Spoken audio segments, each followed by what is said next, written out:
ఓం శాంతి. అమృతధార కార్యక్రమానికి ప్రేక్షకులందరికీ సుస్వాగతం. Life is a wonderful play. ఇందులో ప్రతి ఒక్కరి యొక్క పాత్ర ప్రీడిస్టిన్డ్, ఆల్రెడీ డిసైడ్ అయి ఉంది, ఆల్రెడీ తయారై ఉన్నది.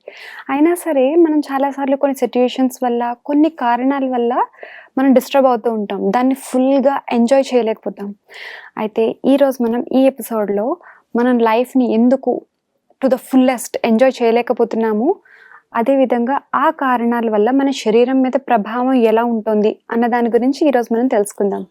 మనతో ఉన్నారు బ్రహ్మకుమారి లక్ష్మీ అక్కయ్య గారు. వారికి మన స్టూడియోలో స్వాగతం చేద్దాం. అక్కయ్య, మీకు మా స్టూడియోలో సుస్వాగతం. ఓం శాంతి. శాంతి. అక్కయ్య, లైఫ్ ఒక గిఫ్ట్ లాంటిదని చెప్తారు. అయితే గిఫ్ట్ అంటే మనకి డెఫినెట్గా మనకి నచ్చినది, లేకపోతే మనకి ప్రియమైన వస్తువే మనకి గిఫ్ట్లా దొరుకుతుంది. అయితే లైఫ్లో మనకి ఏదైతే దొరుకుతుందో అది డెఫినెట్గా చాలా వాల్యుబుల్ అండ్ మనకి నచ్చినదే ఉంటుంది. అయినా సరే మనం లైఫ్ని ఫుల్గా ఎంజాయ్ చేయలేకపోతున్నాం. అంటే టు ద ఫుల్లెస్ట్ మనం దాన్ని ఎక్స్పీరియన్స్ చేయలేకపోతున్నాం. సిట్యుయేషన్స్ వల్ల డిస్టర్బ్ అవుతున్నాము. అసలు వీటి కారణాలు ఏంటంటారు? మీరు చెప్పినట్టుగా జీవితం ఒక బహుమతి. బహుమతి అనేది మనం ఎలాంటి కష్టపడకుండా అది సహజంగానే మనకు దొరికేది. అందువలన అది మనకి చాలా ఆనందం కలిగించాలి, చాలా బ్యూటిఫుల్గా కూడా ఉండాలి. ఎందుకంటే జీవితము అనేది ఒక ప్లే అని కూడా మీరు చెప్పారు, ఒక ఆట, వినోదం కలిగించాలి. అయినప్పటికీ ఈరోజు మనం చూస్తూ ఉన్నాం, ప్రాక్టికల్గా చూస్తే మెజారిటీ ఎక్కువ మంది జీవితాన్ని ఒక బరువుగా, భారంగా గడుపుతూ ఉన్నారు. అంటే మనం ఒక్కోసారి వారిని చూసినప్పుడు అనిపిస్తుంది, వీళ్ళు తల మీద ఒక 100 కిలోల బరువు వేశారు, లేదా ఒక బండెడు బరువు వాళ్ళ తల మీద ఉంది అన్నట్టుగా ఉంటుంది. వాళ్ళు ఎవరైనా కలుస్తారు, వాళ్ళ ఫ్రెండ్స్ కానీ, వాళ్ళ ఇంట్లో ఫ్యామిలీ మెంబర్స్, ఈ రిలేటివ్స్, బంధువులు, వాళ్ళందరితో కూడా దాన్ని వాళ్ళు పంచుకుంటూ ఉంటారు. కాబట్టి ఇది మనం ప్రతిరోజు మనం చూస్తున్నటువంటి సందర్భాలే. అయితే ఈ బరువు అనేది ఎటువంటిది? ఎందుకంటే కంటికి కనిపించేటువంటి బరువు కాదు. మనసు చాలా భారంగా ఉంది. మనస్సు చాలా భారంగా ఉంటుంది. కాబట్టి మనస్సు ఎందుకు భారంగా ఉంది అంటే మనసులో వచ్చేటువంటి చెడు ఆలోచనలు లేదా పనికిరాని ఆలోచనలు. అయితే దీన్ని మనం పోగొట్టుకోవాలి అంటే దాని బదులుగా మనం మంచి ఆలోచనల్ని ఆ స్థానంలో పెట్టాలి. ఎప్పుడైతే మనం మంచి ఆలోచనలు చేస్తుంటామో మన లోపల ఒక ఫీలింగ్ అనేది వస్తుంది, భావనలు అని మనం దాన్ని చెప్తూ ఉంటాం. అయితే తెలుగులో ఎక్కువగా భావన అనే శబ్దం కంటే కూడా ఫీలింగ్ అనేది ఎక్కువగా ఉపయోగిస్తూ ఉంటారు, నాకు ఫీల్ అవుతూ ఉంది. అయితే ఈ భావనలు మనం ఇప్పుడు చూస్తున్నాము, అనేక రకాలైనటువంటి చెడు ఆలోచనల నుంచి వచ్చేటువంటి చెడు భావనలు. మన శరీరం అంతటా కూడా సెల్స్ అంటారు, కణాలు ఉన్నాయి. ఈ కణాల పైన దాని యొక్క ప్రభావం పడుతూ ఉంది.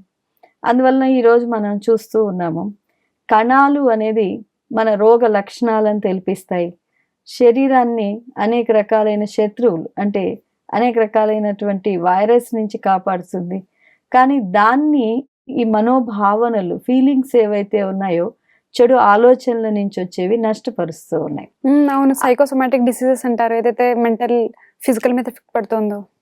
అందువల్ల ఈరోజు మనం చూస్తూ ఉన్నాము, డిసీజ్ అన్నప్పుడు డిస్ఈజీనెస్ లేదా జీవితంలో అన్ఈజీనెస్, అంటే జీవితం చాలా తేలికగా సాగిపోవటం లేదు. అలాగ మనం ఇప్పుడు ఈరోజు చేస్తున్నాం. అయితే ఇప్పుడు మనం ఏం చేయాలి అంటే ఫస్ట్ ఆఫ్ ఆల్ మొట్టమొదట మనోభావనలను మనం తెలుసుకోవాలి, ఏదైతే మన యొక్క మంచి జీవితాన్ని నష్టపరుస్తూ ఉన్నాయి. దీన్ని మనం తెలుసుకొని తర్వాత దాన్ని తొలగించేదానికి మనం ప్రయత్నం చేయాలి. ఎప్పుడైతే మనం అలా చేస్తామో తప్పకుండా మనం ఏదైతే మనం స్లోగన్ రూపంలో చెప్పుకుంటున్నామో, లైఫ్ ఈజ్ ఏ గిఫ్ట్, జీవితం ఒక బహుమతి, దాని బహుమతిగా మనం ఎంజాయ్ చేస్తాం. అంటే భగవంతుడు ఇచ్చిన బహుమతి అంటారు చాలా మంది. అలాగే జీవితం అనేది ఒక ఆట, ఆడేదానికి ఇచ్చారు. దాన్ని ఆటలాగా వినోదంగా దాంట్లో ఆడతాం, దాన్ని ఎంజాయ్ చేయగలుగుతాం అనమాట. అంటే ఇప్పుడు మనం కొన్ని ఫీలింగ్స్ని మనం షేర్ చేసుకుంటాం, ఎందుకంటే ఫీలింగ్స్ అనేది చాలా ఫీలింగ్స్ అనేది వస్తూ ఉంటాయి. ఫర్ ఎగ్జాంపుల్ కోరికలు కదా, ఇప్పుడు కొంతమంది అంటే కోరికలు అనేది మామూలు భాషలో చెప్తుంటారు, అన్లిమిటెడ్, అనంతమైంది అంటుంటారు. అయితే ఈ కోరికల కారణంగా కొంతమందికి ఎప్పుడూ కూడా వాళ్ళకి సంతుష్టత ఆనందం ఉండదు, ఉండదు ఆనందం అనమాట. ఉండదు. వాళ్ళకి కొన్ని లభించినప్పటికీ కూడా ఇంకా వాళ్ళకి ఏమి కావాలి అని ఉండదు, ఉంటుంది. దాన్ని ఎంజాయ్ చేయరు జీవితాన్ని. అలాగే కొంతమంది ఎక్స్పెక్టేషన్స్ ఊహిస్తుంటారు, అంటే ఏదైతే వాస్తవం ఉందో దానికంటే చాలా ఎక్కువగా వాళ్ళు హై ఎక్స్పెక్టేషన్స్ అంటారు, ఎక్కువగా ఊహించినప్పుడు కూడా వాళ్ళ ఫీలింగ్స్ లో టెన్షన్స్ వస్తూ ఉంటాయి. ఎందుకంటే వాళ్ళు ఫుల్ఫిల్ అవ్వకపోతే అది బాధగా అనిపిస్తుంది వాళ్ళు మళ్ళీ. ఎంతగా ఊహించారో అది వాళ్ళు పొందలేనప్పుడు. హ్మ్. అలాగే కొంతమందిని మనం చూస్తుంటాము, భయం యొక్క ఫీలింగ్ ప్రతి సందర్భంలో కూడా భయపడుతుంటారు, హ్మ్. ప్రతిదీ భయపడుతూ ఉంటారు. ఫర్ ఎగ్జాంపుల్ ఒక 100 మంది మీటింగ్ లో కూర్చునే దానికి కూడా కొంతమందికి భయం. అలా అంటే ఈ భయం అనేది రకరకాల భయాలు, దీనివల్ల కూడా వాళ్ళ లైఫ్ ని ఎంజాయ్ చేయలేకపోతారు. అలాగే కొంతమంది కోపం కదా, అంటే దాని కోపము అంటే షార్ట్ టెంపర్ కదా, ఉన్నట్టుండి వాళ్ళకి వచ్చేస్తుంది, అంటే ఇంకా ఏ సిచ్యుయేషన్స్ వచ్చేస్తుంది, ని వాళ్ళు యాక్సెప్ట్ చేయడానికి రెడీగా ఉండకపోతే ఏమవుతారు, ఇరిటేట్ అయిపోతారు. ఇరిటేట్ అవుతారు. ఇలాంటి ఫీలింగ్స్. ఇంకా అలాగే కొంతమందికి అహంకారం, ఎగోయిస్టిక్ ఫీలింగ్ వచ్చేస్తుంది, భావన అహంకారంతో ఉండేది. కొంతమంది చాలా బాగుంటుంది సిచ్యువేషన్, కానీ జరిగిపోయిన ఎప్పుడుదో విషయాలు ఆలోచిస్తూ ఆ టైంలో వాళ్ళు ఆ భావనలలో ఉంటారు, ఆ ఫీలింగ్స్. అంటే వాళ్ళ ముఖంలో కొంతమందిలో ఇప్పుడు ఆనందం అస్సలు కనిపించదు. అంటే ప్రెసెంట్ లో ఉండకుండా ఎక్కడో పాస్ట్ లో ఎప్పుడో జరిగిపోయింది ఇంకా అదే తలుచుకుంటూ. ఫర్ ఎగ్జాంపుల్ మన మంచి ప్లెజెంట్ వాతావరణం ఉంది, అలాంటి సిచ్యువేషన్ మంచి మ్యూజిక్ ని వాళ్ళు స్టేజ్ మీద మ్యూజిక్ పాడుతూ వాళ్ళు చేస్తున్నారు, మంచి డాన్స్ ఉంది, మంచి వాతావరణం. కానీ కొంతమందిని అలాంటి సిచ్యువేషన్ లో కూడా మనం చూస్తాం, మనకు దొరుకుతుంటారు అలాంటి వాళ్ళు. వాళ్ళు పాస్ట్ ని ఆలోచిస్తుంటారు కదా, వాళ్ళు పక్కన ఉండే వాళ్ళు ప్రెసెంట్ లో ఉన్నా సరే బ్రెయినింగ్ ఎక్కడో ఉంటుంది. మీరు ఎందుకు అలా ఉన్నారు అంటే, ఇది చాలా బాగుంది కదా, ఎంజాయ్ చేస్తారంటే, చేయలేదు, నాకు అవి గుర్తొచ్చింది. ఇలాంటి ఫీలింగ్స్. కొంతమందికి ఎప్పుడు కూడా భవిష్యత్తు గురించి భయపడేటువంటిది ఉంటుంది, ఫీలింగ్ ఉంటుంది వాళ్ళకి. కొంతమందికి ఒంటరితనం ఉంటుంది, 1000 మందిలో ఉంటారు, లేదా కుటుంబంలో 10 మందితో నలుగురితో కలిసి ఉంటారు, కానీ వాళ్ళ మనసు ఒంటరితనం యొక్క ఫీలింగ్ వస్తుంది. అలాగా మనం ఆలోచిస్తే అనేక రకాలైనటువంటి భావాలు వస్తూ ఉంటాయి. ఇదేమవుతుందంటే జీవితము మంచిగా వాళ్ళ దాన్ని ఎంజాయ్ చేయలేకపోతున్నారు. మనం ఇలా అనేక ఫీలింగ్స్ చూస్తూ ఉన్నాం అనేక మందిలో కదా. అంటే ఈ ఫీలింగ్స్ అనేది ఎలా వస్తుంది అంటే, మనం ఆలోచన ద్వారా వస్తుంది. అంటే ఇప్పుడు ఈ ఫీలింగ్ అనేది, ఇప్పుడు ఫర్ ఎగ్జాంపుల్ ఆనందం ఒక ఫీలింగే, అది కూడా ఒక భావన, దాన్ని అనుభవం చేస్తాం. అంటే ఆనందం ఎలా వస్తుంది, ఆ ఆలోచన పదే పదే ఆలోచన చేసినప్పుడు ఆ ఫీలింగ్ లో మనం ఉంటాం. అయితే ఇప్పుడు ఎందుకు అలాంటి భావన లేదు అంటే, పదే పదే పనికిరాని ఆలోచన చేస్తున్నారు, అది ఫీలింగ్ గా పనికిరాని భావనగా మారింది. అంటే దీని గురించి ఇంకా ముందు మనం వివరంగా చర్చించుకుందాం. మనం ఏదైతే ఆలోచిస్తామో అదే మన భావనల కింద తయారవుతుంది, భావనగా తయారవుతుంది అన్నమాట. అందుకని దీన్ని టెన్షన్ అనే పదంతో ఇప్పుడు వాడుతూ ఉన్నారు, స్ట్రెస్ లేదా టెన్షన్. అయితే ఇప్పుడు ఈ మంచి జీవితానికి ఈ టెన్షన్ కి చాలా, అంటే చెప్పాలంటే చాలా అపోజిషన్ ఉంది, శత్రు భావనతో ఉంది. ఎందుకంటే మంచి జీవితము అనేది టెన్షన్ కారణంగా లేదు, ఇది అందరూ కూడా ఇప్పటి రోజుల్లో యాక్సెప్ట్ చేస్తున్నారు, స్వీకరిస్తున్నారు. అయితే ఇప్పుడు ఒత్తిడి లేదా స్ట్రెస్ అంటే ఏంటి అంటే, బయట నుంచి వచ్చేటువంటి సమస్యలు, పరిస్థితులు, ఛాలెంజెస్, సవాళ్ళు, లేదా లోపల మనస్సు నుంచి వచ్చేటువంటిది. అంటే ఇప్పుడు కొన్ని ఫీలింగ్స్ మనం ఇప్పుడు చర్చించుకున్నాం. ఏ విధంగా భయం యొక్క ఫీలింగ్ ఎక్కడ వస్తుంది, లోపల నుంచి వస్తుంది. లోన్లీనెస్ ఎక్కడ వస్తుంది, లోపల నుంచి వస్తుంది. ఇలాంటివి అనేక రకాలైనవి లోపల యొక్క ఆలోచనల నుంచి వచ్చేటువంటి ఫీలింగ్స్. కొన్ని ఇప్పుడు బయట ఎవరైనా వ్యక్తి మనల్ని క్రిటిసిజం చేస్తున్నారు, విమర్శిస్తున్నారు, బయట నుంచి వచ్చేటువంటి పరిస్థితి. లేదా బయట నుంచి మనల్ని ఏదైనా ఇబ్బంది పెడుతూ ఉన్నారు, వాళ్ళు సమస్యాత్మకమైనారు, ఇది బయట నుంచి వచ్చే పరిస్థితి. అందువల్ల బయట నుంచి వచ్చేటువంటి పరిస్థితి, ప్రశ్నలు, సమస్యలు కానీ, లోపల నుంచి వచ్చేటువంటి ప్రశ్నలు కానీ, ఇవి మానసికంగా బాధించినప్పుడు ఇదే ఒత్తిడి అని మనం చెప్పుకోవచ్చు. అంటే ఒత్తిడి అంటే అది ఒత్తటం, ఫోర్స్ చేయటం మనస్సుని. అంటే ఎందుకంటే మనస్సు అనేది చాలా సెన్సిటివ్, సూక్ష్మమైనటువంటిది, సున్నితమైనది.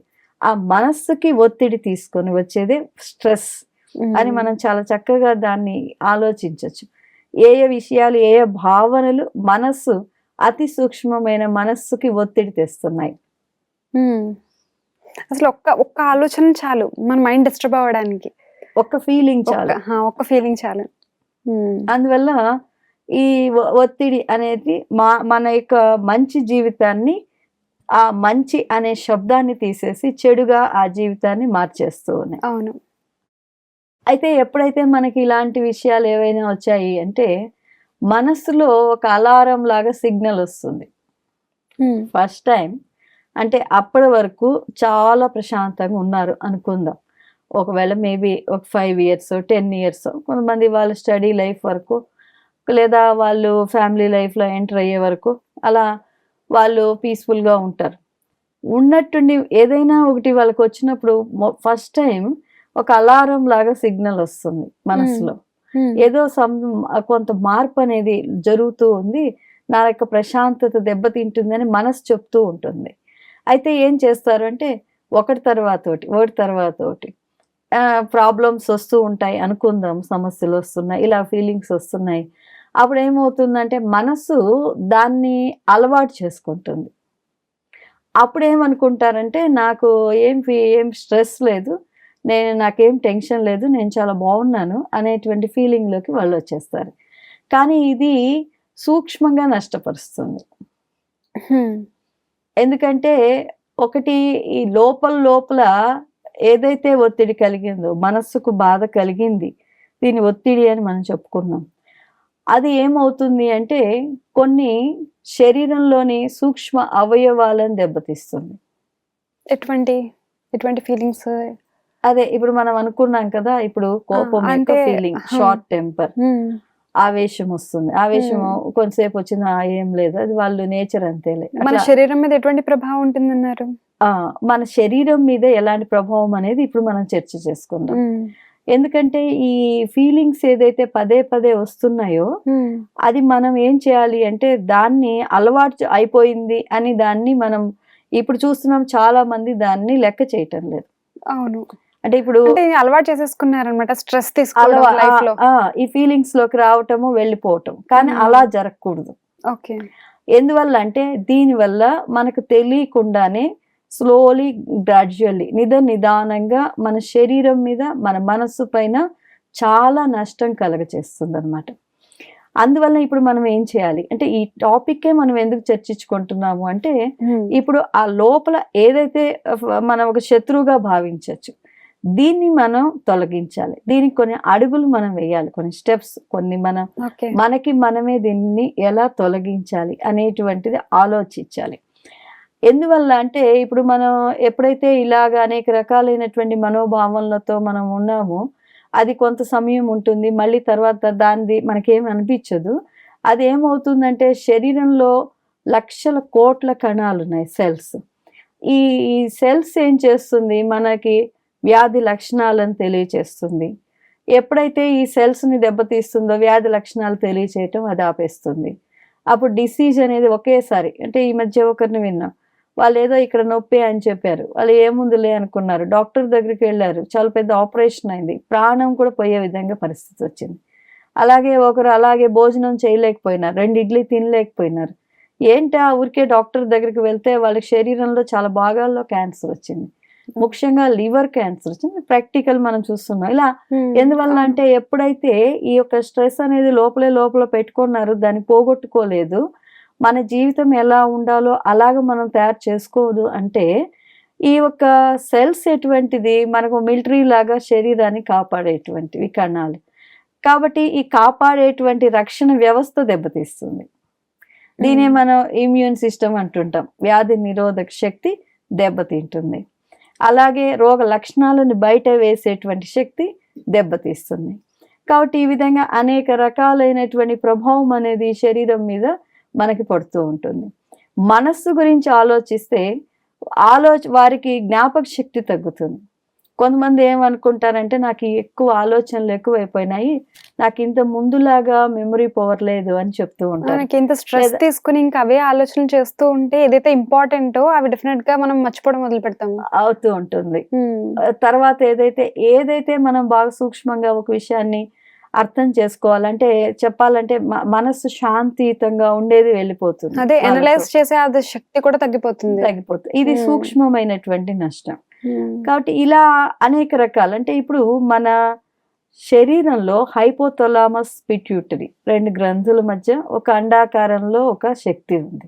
కాబట్టి ఇది ఏం చేస్తుంది, మొత్తం ఈ భావాలు ఏదైతే ఉందో దాన్ని చాలా సూక్ష్మంగా గ్రహించగలుగుతుంది.